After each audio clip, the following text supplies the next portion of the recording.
sih ceritanya di buku, detail apa yang dia omongin. Tapi yang jelas kata-kata dia sangat menguatkan saya.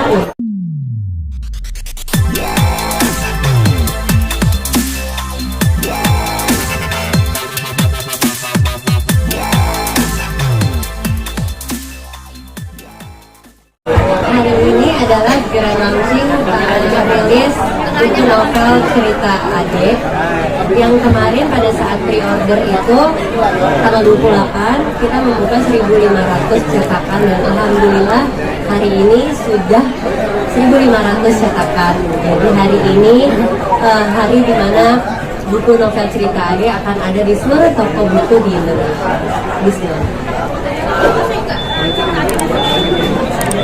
Sepertinya kalau soal apanya saya sudah sering cerita dan tadi juga udah. Sebenarnya ya simpelnya ini adalah perjalanan seorang tokoh dari masa kecilnya sampai dengan dia besar.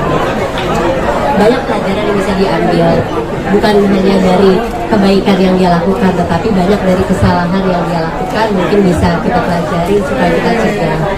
Dan juga di akhir bukunya juga ada ilmu-ilmu yang aku share dan yang aku dapat dari psikolog dan juga konselor aku tentang gimana caranya kita mempunyai hubungan yang sehat dengan berkomunikasi dengan sehat, atau saat kita mempunyai masalah gimana caranya kita berkata atau menyampaikan apa yang kita rasa dengan cara yang tepat dan tidak menyinggung orang.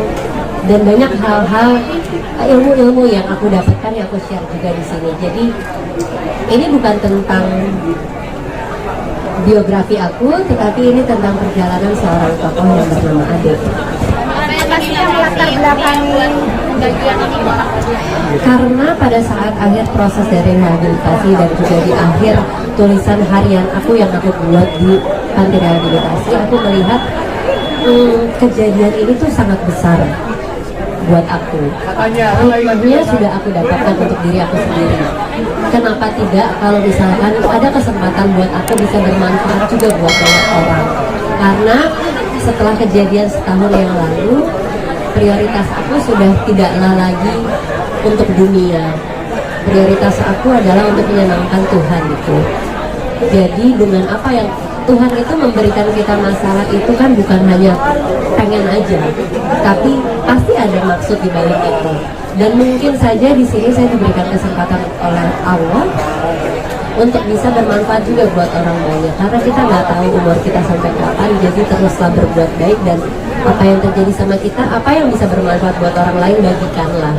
Nggak usah peduli tentang orang yang nanti ntar ngomongin yang tidak baik, karena sampai kapanpun omongan tidak baik itu akan selalu ada. Jangan sampai omongan tidak baik itu menghentikan langkah kita untuk berbuat baik. Iya.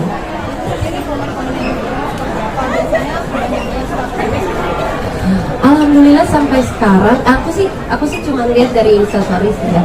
Tapi alhamdulillah sampai sekarang pada saat membaca yang pertama dan kedua aja melihat mereka mendapatkan ada beda-beda yang mereka kutip, tapi itu sangat membuat aku senang gitu, karena apa yang ditujukan ternyata tercapai, walaupun nantinya mungkin akan banyak juga komentar-komentar yang tidak diinginkan, tapi jangan melihat itu sebagai celaan.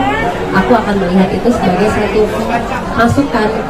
Kalau misalkan bisa membuat aku atau hidup aku menjadi lebih baik karena komentar orang-orang itu, kenapa enggak?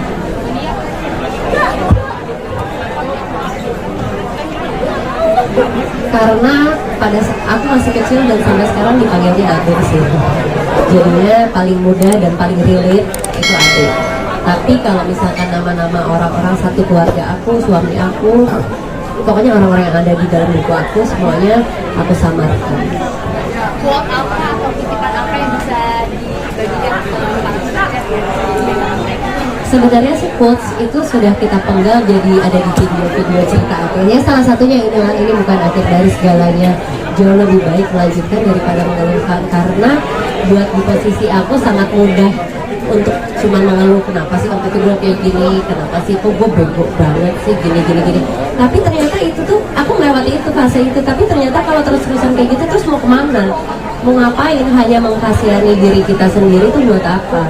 lebih baik saat kita mendapatkan sebuah masalah, kita cari tahu apa yang salah, apa yang bisa diperbaiki, dan kita terus berjalan, karena nggak perlu lama-lama di dalam gelap. Mikaela belum, dia baru baca ucapan terima kasihnya aja ya buat dia.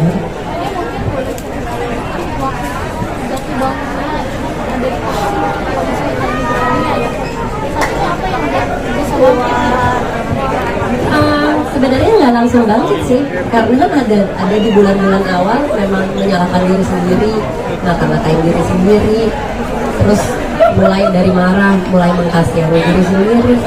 Tapi setelah itu akhirnya untung aku ada di panti rehabilitasi yang ditemani oleh orang-orang ahli, ada konselor dan psikolog yang mereka menemani dan membuat masalah itu tidak terlihat seperti berat banget. Apalagi ada keluarga dan juga papanya Ardi yang ternyata ada sih ceritanya di buku detail apa yang dia omongin, tapi yang jelas kata-kata dia sangat menguatkan saya untuk bisa berdiri dan berjalan lagi, karena masalah itu bisa datang pada siapapun. Kita juga kalau melihat orang ada masalah tidak perlu mencemooh atau apa, karena kita tidak tahu kesehariannya seperti apa, dan mungkin ada masalah saya dia itu berusaha untuk keluar dari masalah itu tapi dia gagal, tapi kita hanya ngata-ngatain outputnya aja, dan itu malah membuat orang makin down. Buat saya sih sekarang pengen banget menciptakan lingkungan yang sehat, nggak usah sama orang yang kita kenal, sama orang yang kita tidak kenal. Kalau misalkan ada yang sesuatu yang bisa kita berikan, hanya sekecil dengan senyuman, lakukanlah gitu.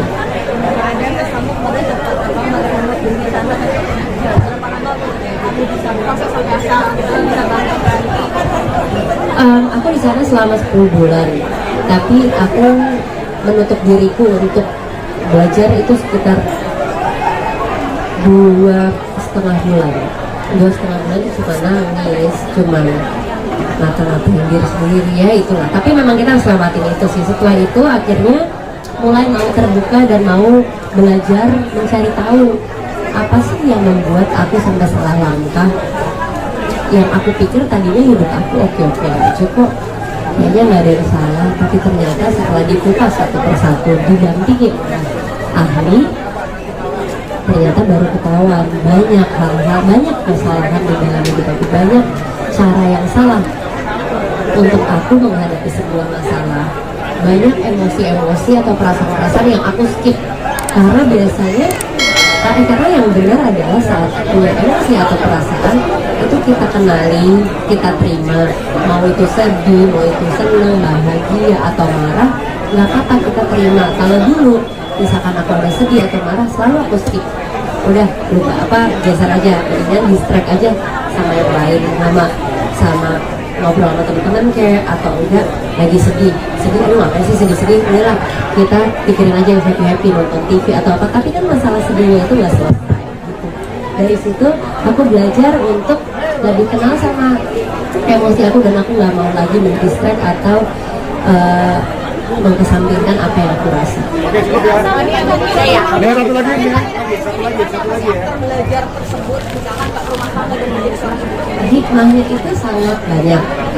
Sekarang aku jalanin hidup itu sangat enteng, karena aku sudah tahu gimana cara menghadapi diri aku saat aku lagi emosi, lagi marah. Aku harus ngapain dulu supaya aku tenang dan kata-kata yang keluar dari mulut aku tetap benar.